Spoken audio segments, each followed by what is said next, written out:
Bonsoir, welcome to Become the Change. This is the weekly hangout. I've actually been doing this as a telecall, but I decided to also live stream it because I just love Google Plus. So thank you for watching, whether you're here live or you're watching this later in the future.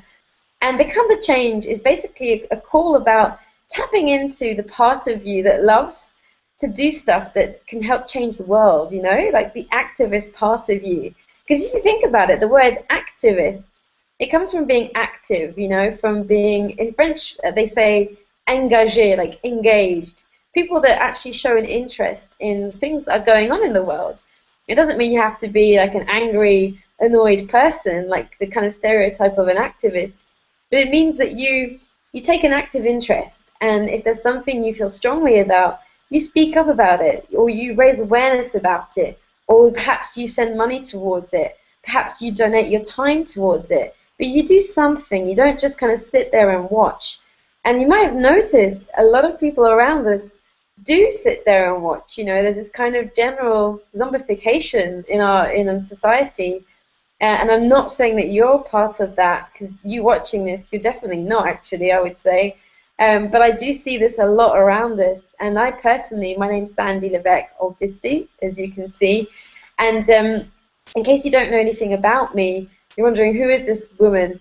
I was an activist and a campaigner. I was one of those angry people for nearly 10 years in London, the UK, where I grew up. I'm actually half French, that's why I've got a funny name.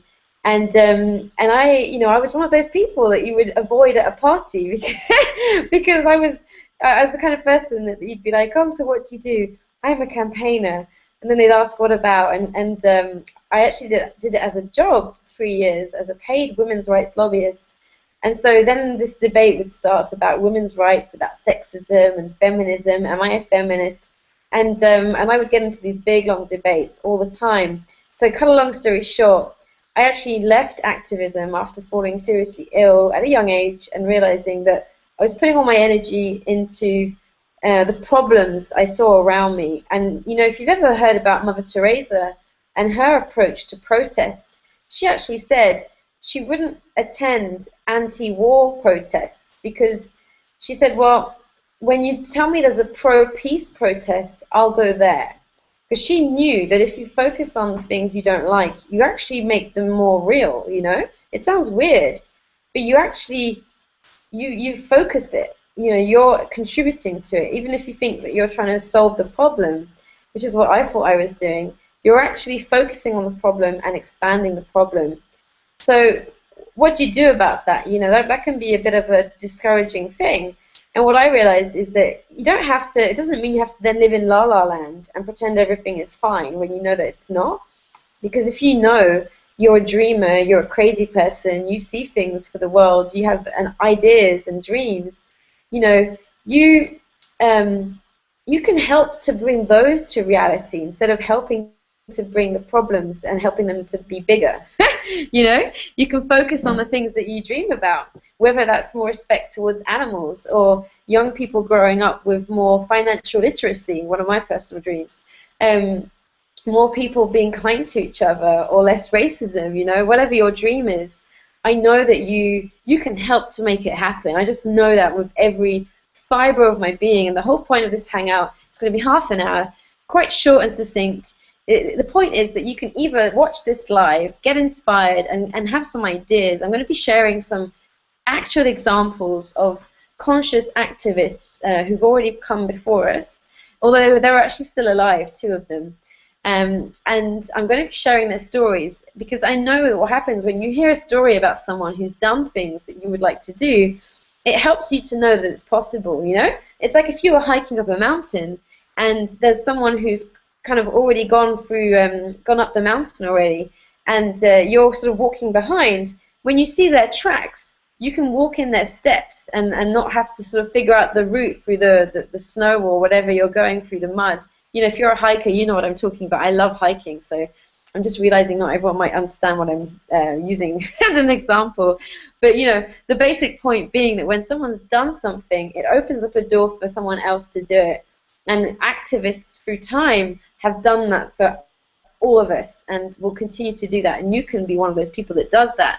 So my intention with this hangout for you is that you get inspired by the stories I'm about to share with you, that you start to really realize that you can be one of those people. However you do that, you know, you don't have to go out and tie yourself to an oil tanker or go out and like tell everyone not to eat meat, you know. It could be telling people about the things that you care about, donating money to charity, going and volunteering, or making crazy videos about giving out free hugs or smiling at people. You know, there's all kinds of crazy stuff that you can do. But all I know for a fact is that when you start to do those things, you know, if you're one of the people that makes you come alive, you'll feel so good. Because when I started to do it, I started to feel so amazing. And by the way, I'm just seeing there's more people coming on. You can actually ask me questions or leave any feedback. You know, if I say something it's not completely clear, especially when I'm talking about the examples I'm going to share with you, feel free to use the Q&A function, or whatever it's called, the app. It's really easy to do because I'll see it on the side here, so I'll be able to answer it. I don't think the other people see it, so it's kind of anonymous, which is a bit of a shame, I think. But anyway, so as I was saying, you know, you can actually be one of the people that doesn't just kind of zombie like watch everything. You know, you actually do stuff about the things you care about from a place of moving towards what you know is possible, rather than fighting what you don't like that's here, which is what a lot of people assume activism is about. And I have a different view, which is that conscious activism is moving towards something that you know is possible and taking action towards it, you know, whatever that action is. So the people I want to share with you today, they all have something in common, which is they love the planet, they love the environment and the natural environment, the earth, and they've done amazing work with that. And I want to share their stories because when I read stories like this, I just get so inspired, and it makes me go out and do a video, or it makes me want to do a hangout like this, or go and write a blog about something. And you know, again, the more of us who do that, the more those issues come to the fore, and people start to become more aware of them. So the people I'm going to share with you, the first one is actually French. His name is Nicolas Hulot. He's a big guy here in France. Not literally. Well, he is quite tall, but he's well known because he's done like stuff on TV, on the big TV stations, and had like soaps and stuff brought out in the name of his TV show. But he started out as a journalist, and he became really interested in. He covered earthquakes in South America and the disappearing rainforests, and he began doing nature programs. His name is Nicolas Hulot, and I've just realized that eventually I could actually show pictures, which I haven't really planned on because it's the first time I've done a hangout, but I will do that in the future actually, so you can actually see who I'm talking about. Although, yeah, no, I won't do it right now. But Nicolas Hulot, so he actually, something amazing about this guy is that he's in his 50s now. He started doing journalism in his 20s, and he sort of specialized, as I said, in the environment and taking beautiful pictures of places that had endangered animals in and endangered plants, and where the rainforests were being cut down. And he sort of helped people to join up the dots between that issue and something they care about. Because it's like if someone said to you, you know, animals should be treated properly, you'd be like, okay. But then if they told you a story about an animal that had been badly treated, and they showed you pictures, it would make it so much more alive. It would hit your emotions. And that's what gets people to stop, to change their behavior. So he understood that, and he took pictures of the rainforest, which told the story of the destruction that's going on there, and really brought that to a lot of people's awareness. And his nature show is called Ushuaia. It's named after, I think, part of the Amazonian rainforest. And he actually, that program is still going on today. It's massively successful. And he's become so well known in France that I just want to share something amazing about him, which is that in 2007 there was a big presidential election here in France, and it's a bit like in the US here. They have a prime minister and a president, and obviously the president has a lot more power, because somewhere like the UK they only have a prime minister, but here in France there's two layers. So there was a big election for the top layer, the president. And Nicolas Hulot, who is not a politician, you know, journalist guy, he actually went on TV and said, look, no one is talking about the environment. If none of you do, I'm gonna run as a candidate for the president of France. And if you don't make it a main priority in your campaign agenda. And because of the fact that he's so popular, that he's been on TV, that he has this long-running TV show, and you know, some polls said that if he did actually run, he could get up to 15% of the votes. You know, other candidates actually started to listen to him. And just to give you a bit of context, France isn't exactly, how can I say this? Well, it is, in a way, it is environmentally aware because it has so much natural land here. It's a big country by European standards. I know by, you know, if you live in China or America, you'll be like, yeah, right, that France is like the size of a state. But it's still not, you know, it still has some way to go, I think, in terms of global warming and really prioritizing the earth. And so he got annoyed about that. And because of the fact that he's so popular, 5 out of the 12 candidates listened to him, and they put the environment, green issues, into their agenda. And this was 2007. This was like 6 years ago. This was before it became really sort of popular to do that, about 4 years ago. And so they actually, you know, changed what they were going to do because of one guy who, you know, he's not Jesus. No one appointed him carer of the earth. He just decided to speak out, and he started doing that a long time ago with his pictures and then with his videos and TV. But my point being that, you know, nobody sort of gave him permission to do that. He just decided to start publicizing the environment and the need to take care of it, and has accumulated so much popularity over the years that he could turn around and make the main politicians in France change their whole structure, which is quite a miracle here because the politicians in France are very high and mighty, and they don't tend to really, it's much more formal than in America, for example. When I've watched what happens in the elections there, you know, like Obama is so different to the French president, it's unbelievable. So he got this stuffy institution to listen because of what he threatened to do. And I don't think he would have actually done it. Well, I think he would actually. But I think he knew that he could actually make the move. And so as a result of that, let me just tell you some of the decisions. I've got a file here. They actually created a ministre d'État, which is like a state deputy for the environmental minister. So they basically upgraded the environment minister's position after this election because of what he'd done. They also held a big conference between environmentalists, businesses, researchers, and other experts to discuss policies for the environment, which was called La Grenelle de l'Environnement. And they also tried to set up a carbon tax. And that hasn't really gone through. Again, France is kind of a bit slow with stuff like this.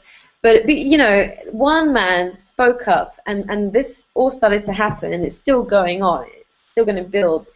But you know, it's just amazing because no one else did that. And so to me, that's an amazing example of a visionary, someone who's not afraid to sort of say, look, guys, none of you are speaking about this, but I think you should. And if you don't, I'm going to do it. And they all kind of went, okay, we'll do it. So that's Nicolas Hulot. And I'm going to put link where you can read more about him if you'd like to, with the recording of this afterwards. So I just checked that there's no questions because I can't see you now anymore. Okay, so then the next person I wanted to share with you is a British person. So we've gone from France to Britain, and her name is Jane Goodall. And you might have heard of her. She works with chimpanzees a lot. And she's a really interesting person because she grew up in England, and she didn't, like, the funny thing about her is that her love of chimpanzees came from when she was a child, and someone gave her a little toy chimpanzee. And she decided that she wanted to work with these animals. And so she actually went to Africa when she was in her 20s, and she got a job as a secretary to someone who had like a big reserve, because she knew she couldn't, you know, she didn't have any sort of zoology training. And I just have to have a drink of wine here because I'm in France. I'm getting a bit thirsty. So she got a job as a secretary, to this like the owner of a reserve, and he saw in her that she had this drive, and she really wanted to work with animals. So he actually suggested that she study zoology, and he funded her traveling back to the UK and studying a PhD in zoology, which was very lucky that she could do that because she didn't actually have any kind of degree, but she was able to show practical experience from being on the reserve. And this was back in the 70s. So it's quite an amazing story because she, a woman doing that in the 70s as well, which was, women were still even less, how can I say it? Like, we had even less sort of rights and visibility than we do now. And so she went out to Africa on her own, even though she didn't know anyone there. This guy believed in her, sent her to England to fund her studies. And so she came back to Africa, and she began working with chimpanzees. And the amazing thing is she founded an institute, and she actually began researching how chimpanzees live, how they sort of function between themselves, like the relationships they have, the communities they create. And she created a massive program which has 19 offices around the world. They do development programs, conservation programs. They have a youth program which started in 1991, which started when a group of teenagers met her on her back porch in Dar es Salaam in Tanzania. And the amazing thing about this woman, in my view, like now she's in her, I think she's in her 70s or her 80s, she's still so active. She spends 300 days a year, like 10 months out of the year, doing advocacy. So going around the world and speaking about chimpanzees. And her work is around the idea that chimpanzees are very human-like. And so she studied how intelligent they are, how they actually, they're so much like humans, and how they have relationships with each other, how they understand things, and how they actually communicate. And she showed, incredible research on this. And so she goes around speaking about this because her opinion is that if more people understand that, then they won't do horrible things to them, because it's not just a stupid animal. You probably, like me, don't believe that any animal is stupid. But I think she has a point, because she realized that if people understood, if someone said, I'm going to start testing cosmetics on domestic cats or domestic dogs, there would be an outcry, because most of us see our pets as people, in a weird way. We have deep relationships with them, we care about them, we don't just see them as a random animal, And so she understood that if she could show people that chimpanzees have that same level of intelligence, perhaps even more than a cat. I'm a dog person, I'm afraid, or a dog. Then her theory was that people would be more respectful to them, be kinder to them. And so she goes around and speaks, 300 days a year about chimpanzees. She's also on the board, and so I'm just reading this from her biography, for one of the largest chimpanzee sanctuaries outside of Africa. You might be wondering, well, why are you telling me all about this woman and chimpanzees? And the point I wanted to just make with her story is that, again, nobody sort of gave her permission to do that. She just had a love of chimpanzees. She didn't have there's no reason why a middle-class woman in 1970 Britain would go to Africa and start working in a reserve. I mean, it's pretty far out. But she was a visionary, she just knew that she had this love for them, and so she went there. And even though, it probably wasn't exactly what she wanted to do, to be a secretary, but she was willing to do something like that because she knew it would move her closer to her bigger dream. And it did, because the guy she worked for didn't just want her to be a secretary. He actually helped her to go and become a qualified researcher. And then she was able to fund, I think he actually even paid for her to go and work in another park. And he supported her a lot.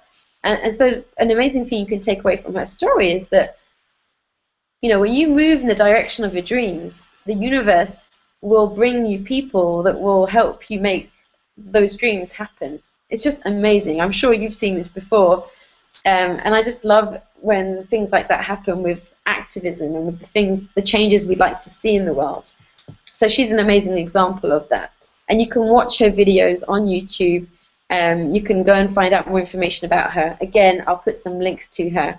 And what I'm going to do for next week's Hangout is actually, because I'm using Hangouts, I'll actually show you some quick YouTube videos of the activists that I'm talking about, because I think that would be a bit more fun than me just talking. But because I've been doing these calls by telephone, I haven't been able to do that, but I just got the idea as I was speaking to you now. So we'll do that next time. But the last person I wanted to share with you, she's actually the youngest one. She's in India, and her name is Kriti Karanth. And she's an amazing woman. There's a brilliant TED talk by her, which, again, I'll post. And her story is that she actually is the daughter of a researcher who works in a big park in India. And he would take her out with him on his trips every single day, as long as, you know, from when she was like 1 year old.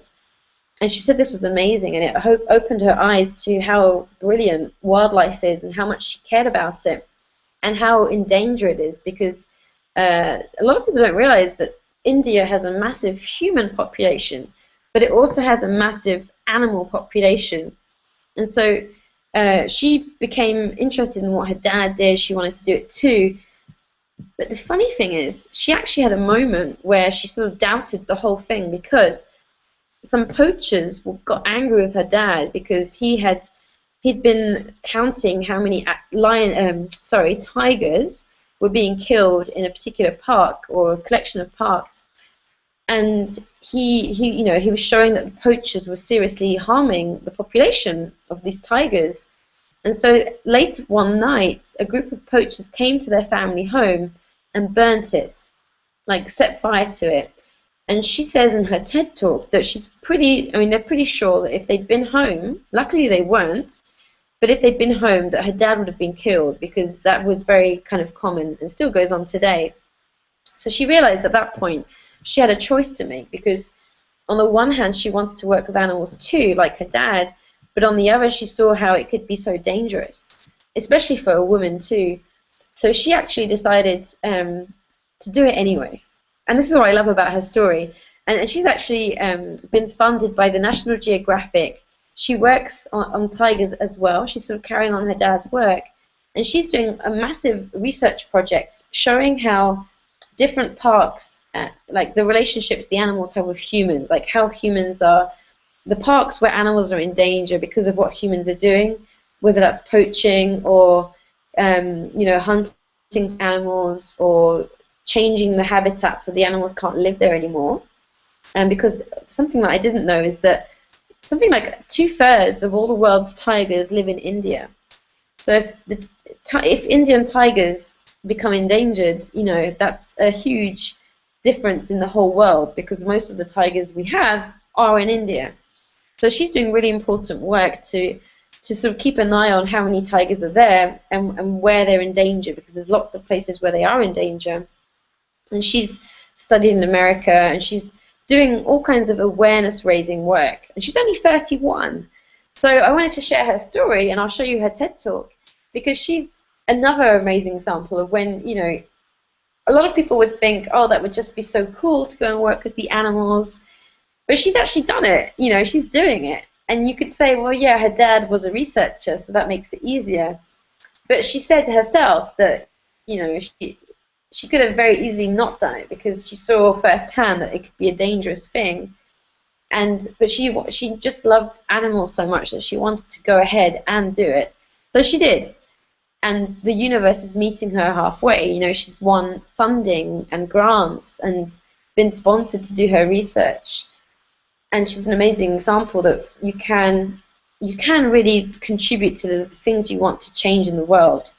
So I wanted to share her story, and you can go and watch her TED Talk if you'd like to. It's really good.